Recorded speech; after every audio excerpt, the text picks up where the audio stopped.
Dito po, tuturuan ko naman kayo kung paano mag-propagate ng bacularis mula sa isang single stem lang or single stem na cutting. So, after 7 to 10 days, magiging ganito yung ugat niya.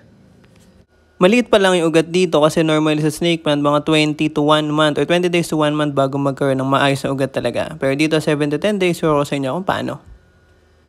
So, kailangan lang po natin ng single cutting para makabuhay ng bacularis. Pero kapag gusto nyo po ng ganitong itsura ng bacularis, ayan, madaming cuttings po ang kailangan nyo. Kasi madaming cuttings po ito nung pinropagate. Ayan, so sabay-sabay ko po silang pinropagate ng nakaganyan para maging ganyan po yung itsura. So, ganyan din po yung ginagawa ng mga garden shops kapag nagbebenta po sila ng bacularis. So, hindi lang po yung single cutting. Madami po yun na pinagtabi-tabi tapos pinropagate. Hindi po normal yan, talagang ano lang yan, aesthetics lang. So kung gusto niyo po ng ganyan, madaming cuttings po, tapos sabay-sabay, so dikit-dikit. Pero dito sa video na to, papakita ko lang po sa inyo na single cutting, kaya na pong mabuhay. Kuha lang po tayo ng cuttings dito sa malaking bacularis na to. Ito po yung cuttings natin, so tatlo yung pinutol ko. So ang gagawin nyo lang dyan, pwede nyo pong i-air dry muna. Ayan, kasi medyo basa yan, medyo basa yung dahon yan. So, prone sa pagkabulok kapag pinropagate natin ng ganyan. Pero mabubuhay naman yan or may chance na mabuhay. May chance lang din na mabulok. So, para lang safe, kung kayo po yung gagawa, pwede nyo pong i-air dry muna ng at least isang araw. So, kinabukasan nyo pa po siya itatanim. So, kapag tuyong-tuyo na po yung pinakadahon ni bacularis, saka nyo lang po siya itatanim. Pero dito, since may chance din naman na mabuhay nung ganyan, so normal lang, itatanim na po natin siya as is. So, itutusok lang natin na ganito. Ayan. So, ito na po yung bacularis natin. So, tatlo po siya. So, didiligan natin yan mamaya. Pero ganyan lang po mag-propagate ng bacularis. Balikan natin siya mamaya. So, ngayon naman, yung water propagation. So, ganun lang din. Kailangan nyo lang po ng container na may tubig. Kunting-kunti lang. At least 1 to 2 inches lang na tubig. Ayan. Kasi baka mabulok naman yung bacularis natin kapag sobrang daming tubig. So, ngayon, kailangan na po natin ng isang cutting. Ito po yung cutting ng bacularis natin. So, single lang. Ayan. So, lalagay lang natin dito sa container. Makita po natin dito hanggang saan lang siya. So, konti lang. So, hintayin lang po natin siyang magkaugat. Babalikan po natin sila after 1 week to 10 days. Pero bago yon, diligan po muna natin itong bacularis na to.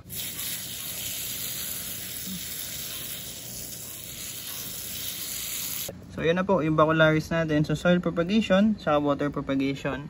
Babalikan po natin sila after 1 week to 10 days kapag may ugat na. Ito po yung nangyari after 7 days or 1 week dito sa bacularis na pinropagate natin. Simulan natin dito sa water propagated na bacularis. So, mapapansin natin dito, wala pa talaga siyang naging ugat kasi nga 1 week pa lang eh. Tsaka sa based ang experience ko, kapag water propagation talaga, medyo mas matagal compared sa soil sa bacularis. Makikita naman natin dito na okay pa siya, 'di ba? So, walang paninilaw, walang pa sign ng pagkabulok. So, maayos yung bacularis. Talagang medyo mabagal lang talaga siya. Tsaka, medyo malaki kasi yung cuttings na ginamit. Kaya mas matagal talaga na magkaugat. Ang kailangan lang natin gawin tuwing nagpo-propagate ng water propagation kay bacularis, kailangan every 2 to 3 days pinapalitan natin yung tubig para maiwasan nga yung pagkabulok. Kasi mapapansin talaga natin dito, wala talaga siyang sign ng pagkabulok. Green na green.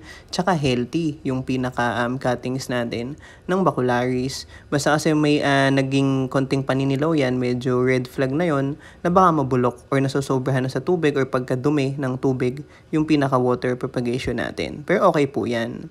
So, dito naman tayo sa soil propagation.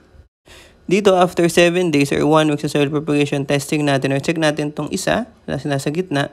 And mapapansin natin dito, may maliit na ugat na umusbong. So, medyo okay na yan kung pagbabasihan yung 7 days nga lang, 'di ba? 1 week may isang ugat na lumaki na or tumubo na, okay po siya. Kasi normally nga sa bacularis o ibang snake plant, 20 days to 1 month bago magkaroon ng maayos na ugat.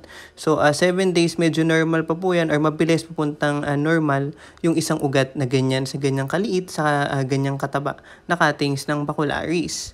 Yung next naman na check natin is yung katabi niya, yung medyo mataba. Tingnan natin kung may ugat. Dito papansin natin parang wala pa. Okay, so wala pa talaga siyang ugat. Siguro dahil pangit yung pwesto niya dun sa soil na yon, no, hindi nakakatanggap ng maayos sa tubig or siguro masyadong dense yung pinakalupa dun. Or pwede din masyadong mataba yung pinaka-cuttings. So normal pa din yan kasi nga 7 days pa lang. So, hindi pa talaga siya magpapatubo ng ugat or normal na hindi pa nagpapatuba ng ugat within 7 days. So, yung isa naman yung pinaka mapayat pero mahaba Tingnan natin. So, meron po siyang ugat dito. Ayan, mapapansin natin meron siyang dalawang ugat na maliit. Yung isa medyo mahaba, pero yung isa is medyo maliit pa. So, ito na yung pinakamaayos na ugat dun sa tatlo, or pinaka-successful na dun sa tatlo. 'Di ba? So, ayan, maganda yung ugat nitong maliit na cuttings na to. So, yan po yung pinaka-successful dun sa naging propagation natin ng bacularis. Tapos dito sa soil propagation, 2 beses ko lang po silang nadiligan within 7 days. Yung pinakauna is yung yung first day niyan, yung pag-propagate sa kanya. Yung pangalawa parang 5th or 6th day yata nung diniligan ko sila. Kaya medyo basa po yung lupa.